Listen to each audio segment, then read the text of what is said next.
السلام علیکم ورحمۃ اللہ وبرکاتہ۔ ہنستے مسکراتے پیارے پیارے بہادر چمکتے دمکتے ننھے منھے اور ننھے منھے سے بڑے اور بڑے سے تھوڑے اور بڑے ساتھیوں، کہانی گھر میں خوش آمدید، جہاں آپ آج کل سن رہے ہیں روزانہ رنگ برنگی پرانی تاریخی سیکھتی سکھلاتی سچی قرآنی کہانیاں۔ اور کہانی سننے سے پہلے آپ اپنے سارے کام اچھے طریقے سے مکمل کر لیتے ہیں۔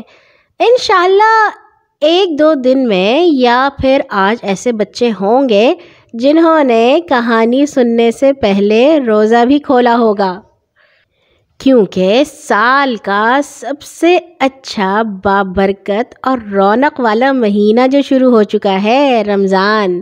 اللہ تعالی ہمارے اور آپ کے روزے قبول فرمائے اور تمام مسلمانوں پر اپنی رحمت نازل فرمائے، آمین۔ آج ہم شروع کرنے جا رہے ہیں چوتھا سپارہ، اور چوتھے سپارے میں اللہ تعالیٰ نے ایک ہی کہانی سنائی ہے۔ کہانی بھی نہیں سنائی، ایک ایسا واقعہ تھا جس کے بارے میں اللہ تعالیٰ نے بات چیت کی ہے۔ بھلا وہ کون سا واقعہ تھا؟ یہ تو آپ جانتے ہی ہیں کہ جب پیارے نبی صلی اللہ علیہ وسلم نے مکہ سے ہجرت کی، کیونکہ کافروں کو بہت تنگ کیا کرتے تھے، اور وہ مدینہ آ گئے، تو مدینہ ہجرت کرنے کے دوسرے سال ہی میں ان کو کافروں سے ایک جنگ کرنی پڑی، جس کو غزوہ بدر کہتے ہیں۔ اور غزوہ بدر میں مسلمان حالانکہ صرف 313 تھے اور کافر 1000، مگر مسلمان بہت ہی آسانی اور شان سے یہ جنگ جیت گئے۔ جنگ بدر میں کافروں کو جو ذلت اٹھانی پڑی تھی اور ان کو جتنا نقصان ہوا تھا، اس سے یہ بات تو ثابت ہو گئی تھی کہ وہ حق پر نہیں ہے اور اللہ مسلمانوں کے ساتھ ہے۔ اگر ان میں ذرا بھی عقل ہوتی تو پھر کوئی شرارت نہ کرتے، مگر مکہ جاتے ہی انہوں نے پھر لڑائی کی تیاریاں شروع کر دیں، اور تجارت میں جو بھی ان کو نفع حاصل ہوتا، جو ان کو پیسے زیادہ ملتے، اس کا ایک حصہ لڑائی کی تیاری کے لیے الگ کر دیتے۔ اور پھر جب یہ لڑائی ہوئی جس کو غزوہ احد کہتے ہیں، جس کی کہانی ابھی ہم سننے جا رہے ہیں، اس کے بعد اللہ تعالیٰ نے سورۃ آل عمران کی یہ والی آیات نازل کی جو چوتھے سپارے میں ہیں، جس میں اللہ تعالیٰ نے جنگ احد میں مسلمانوں نے جو کیا تھا اس کے بارے میں بات چیت کی۔ سنتے ہیں جنگ احد میں کیا ہوا تھا۔ اب کی بار مکہ کے کافروں نے آس پاس رہنے والے قبیلوں کو بھی اپنے ساتھ ملا لیا، اور اس طرح ایک بڑی فوج بن کر 3 شوال 3 ہجری کو مکہ سے مدینہ کی طرف روانہ ہوئے۔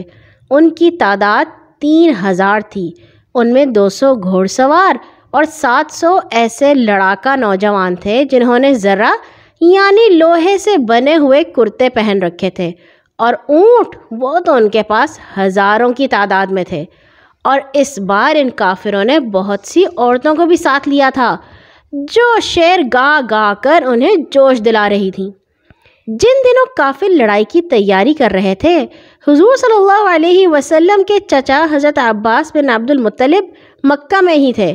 وہ اگرچہ مسلمان نہ ہوئے تھے، لیکن ان کے دل میں اسلام کی محبت پیدا ہو چکی تھی۔ چنانچہ اس محبت ہی کی وجہ سے انہوں نے اپنے ایک آدمی کو مدینہ بھیج کر رسول اللہ صلی اللہ علیہ وسلم تک یہ خبر پہنچا دی کہ مکہ کے کافر پھر مدینہ پر حملہ کرنے والے ہیں۔ رسول اللہ صلی اللہ علیہ وسلم کو پہلے ہی سے یہ بات معلوم تھی کہ مکہ کے کافر لڑائی کی تیاریوں میں لگے ہوئے ہیں۔ ادھر آپ بھی کافروں سے لڑنے کی تیاری کر رہے تھے۔ جب یہ خبر ملی کہ کافروں کی فوج مکہ سے روانہ ہو گئی ہے، تو آپ صلی اللہ علیہ وسلم نے صحابہ کو بلا کر ان سے مشورہ کیا کہ کافروں کا مقابلہ کس طرح کیا جائے۔ کچھ صحابہ کی رائے یہ تھی کہ شہر مدینہ کے اندر رہ کر ہی کافروں کا مقابلہ کرنا چاہیے۔ کچھ یہ کہتے تھے کہ شہر سے باہر نکل کر کھلے میدان میں کافروں کا مقابلہ کرنا ٹھیک رہے گا، کیونکہ شہر کے اندر تو بزرگ مسلمان بھی ہیں، بوڑھے ہیں، عورتیں ہیں، بچے ہیں، ان کے ہوتے ہوئے جنگ کرنا مناسب نہیں ہے۔ یہ بحث ہو ہی رہی تھی کہ رسول اللہ صلی اللہ علیہ وسلم اٹھ کر اپنے حجرے یعنی اپنے کمرے میں تشریف لے گئے اور ذرہ پہن کر باہر تشریف لائے۔ یہ اس بات کا اشارہ تھا کہ آپ شہر سے باہر نکل کر کھلے میدان میں کافروں سے مقابلہ کرنا چاہتے ہیں۔ 13 شوال 3 ہجری کی جمعے کی نماز پڑھ کر نبی صلی اللہ علیہ وسلم نے جنگ بدر کی طرح اس جنگ کے لیے بھی 3 جھنڈے تیار کیے۔ مہاجرین کا جھنڈا حضرت علی رضی اللہ تعالیٰ عنہ کو، انصار کے قبیلے اوس کا جھنڈا حضرت اسید رضی اللہ تعالیٰ عنہ کو اور خزرج کا جھنڈا حضرت حباب بن منذر رضی اللہ تعالیٰ عنہ کو دیا۔ جو مسلمان مکہ کے کافروں سے لڑنے کے لیے تیار ہوئے ان کی تعداد 1000 تھی۔ گویا اس جنگ میں بھی کافروں کی تعداد مسلمانوں سے 2000 زیادہ تھی اور پہلے کی طرح ان کے پاس لڑائی کا سامان بھی بہت اچھا تھا۔ تعداد میں کم ہونے کے علاوہ اس بار مسلمانوں کو بہت نقصان پہنچانے والی ایک بات یہ تھی کہ کچھ ایسے لوگ بھی فوج میں شامل ہو گئے جو سچے دل سے مسلمان نہیں ہوئے تھے، بلکہ دنیا کے کچھ فائدے حاصل کرنے کے لیے ظاہری طور پر مسلمان بن گئے تھے۔ ایسے لوگوں کو منافق کہا جاتا ہے، اور اللہ تعالیٰ نے قرآن میں کہا کہ جو ایسے لوگ ہوں گے جو اندر سے تو مسلمان نہیں ہوں گے، اوپر سے ہوں گے، انہیں قیامت کے دن بہت سخت سزا ملے گی۔ مسلمانوں کے ساتھ جو منافق لشکر میں شامل ہو گئے تھے ان میں ایک شخص عبداللہ بن ابی تھا۔ مسلمانوں کے مدینہ آنے سے پہلے سب لوگ اس کی بڑی عزت کرتے تھے، مگر جب نبی صلی اللہ علیہ وسلم آئے اور سب نے انہیں اپنا حاکم مان لیا تو وہ بہت ہی ان سے حسد اور جلن محسوس کرنے لگا۔ وہ کلمہ پڑھ کر مسلمان تو ہو گیا، مگر اندر ہی اندر سے وہ ہر وقت مسلمانوں کو نقصان پہنچانے کے لیے تیار رہتا تھا۔ اب جنگ احد کے موقع پر اس نے کیا کیا اچھے ساتھیوں، کہ جب اسلامی لشکر کافروں سے لڑنے کے لیے گیا تو یہ اپنے 300 ساتھیوں کو لے کر الگ ہو گیا، یعنی کہ 1000 مسلمانوں میں سے 300 لوگ الگ ہو گئے اور بہانہ یہ بنایا کہ جنگ کے سلسلے میری بات نہیں مانی گئی، میں تو چاہتا تھا کہ شہر کے اندر رہ کر مقابلہ کیا جائے۔ اب 300 آدمیوں کے الگ ہو جانے سے ایک تو لوگوں کی تعداد کم ہو گئی، اسلامی لشکر کی طاقت کم ہو گئی، اور یہ خطرہ بھی پیدا ہوا کہ مسلمانوں کے دل نہ ٹوٹ جائیں، وہ دل نہ ہار بیٹھیں کہ اب ہم کیسے لڑیں گے۔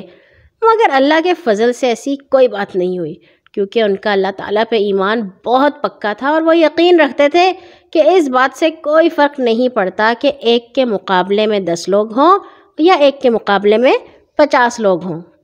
اچھے ساتھیوں، رسول اللہ صلی اللہ علیہ وسلم جمعے کے دن رات کے وقت کافروں کی فوج سے مقابلے کے لیے روانہ ہوئے۔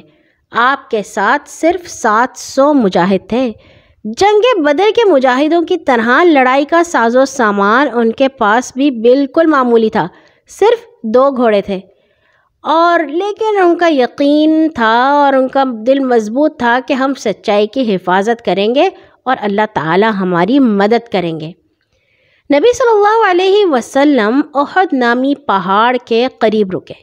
یہ پہاڑ مدینہ شہر سے 3-3.5 میل کے فاصلے پر شمال کی طرف ہے۔ یاد ہے میں نے آپ کو بتایا تھا کہ شمال کس طرف ہوتا ہے؟ نقشے میں دیکھیے گا۔ اور اسے احد نام اس وجہ سے دیا گیا ہے کہ آس پاس کے دوسرے پہاڑوں سے یہ بالکل الگ اور اکیلا نظر آتا ہے۔ عربی میں احد اکیلے کو کہتے ہیں، جیسے واحد ہے، احد ہے، اسی طرح احد کا مطلب اکیلا ہے۔ رسول اللہ صلی اللہ علیہ وسلم نے اپنے لشکر کو اس پہاڑ کے قریب اس طرح ٹھہرایا کہ پہاڑ لشکر کے پیچھے تھا اور مدینہ سامنے تھا۔ اس پہاڑ میں ایک درہ یعنی ایک راستہ تھا۔ اس درے کی وجہ سے یہ خطرہ تھا کہ اگر کافر چکر کاٹ کر پہاڑ کے دوسری طرف پہنچ جائیں تو اس راستے سے گزر کر مسلمانوں کے لشکر تک پہنچ سکتے ہیں اور حملہ کر کے نقصان پہنچا سکتے ہیں۔ اس خطرے سے بچنے کے لیے نبی صلی اللہ علیہ وسلم نے یہ انتظام کیا کہ تیر چلانے والے 50 مجاہدوں کو اس درے پر پہرا دینے کے لیے مقرر کر دیا اور کہا کہ لڑائی کچھ بھی رنگ اختیار کرے، چاہے مسلمان ہاریں یا جیتیں، تم اپنی جگہ نہ چھوڑنا۔ حضرت عبداللہ بن جبیر رضی اللہ تعالیٰ عنہ کو ان 50 تیر اندازوں کا سردار بنا دیا گیا، اور پھر ہوئی جنگ شروع۔ 700 مسلمانوں کے مقابلے میں 3000 کافروں کی فوج تھی، اور وہ بھی اونٹوں اور گھوڑوں اور ذرہ سے لیس۔ لیکن جب جنگ شروع ہوئی تو مسلمان کافروں کو دباتے چلے گئے۔ جو کافر بھی لڑنے کے لیے آیا، مسلمانوں نے اس کا خاتمہ کر دیا، یہاں تک کہ کافر لڑائی کے میدان سے بھاگنے لگے۔ اور جب کافروں نے میدان سے بھاگنا شروع کر دیا تو درے پر پہرا دینے والے تیر اندازوں کو ایسا لگا کہ کافر ہار گئے ہیں اور لڑائی ختم ہو گئی۔ یہ خیال کر کے انہوں نے اپنی جگہ چھوڑ دی اور میدان کی طرف بھاگے۔ حضرت عبداللہ بن جبیر نے انہیں بہت روکا، لیکن تھوڑے ہی تیر اندازوں نے ان کا حکم مانا۔ باقیوں نے کہا کہ اب تو ہم جیت گئے ہیں، اب ہمیں یہاں کھڑے ہونے کی ضرورت نہیں ہے، مگر حضرت عبداللہ نے اپنی جگہ نہ چھوڑی اور کافروں سے لڑتے ہوئے شہید ہو گئے۔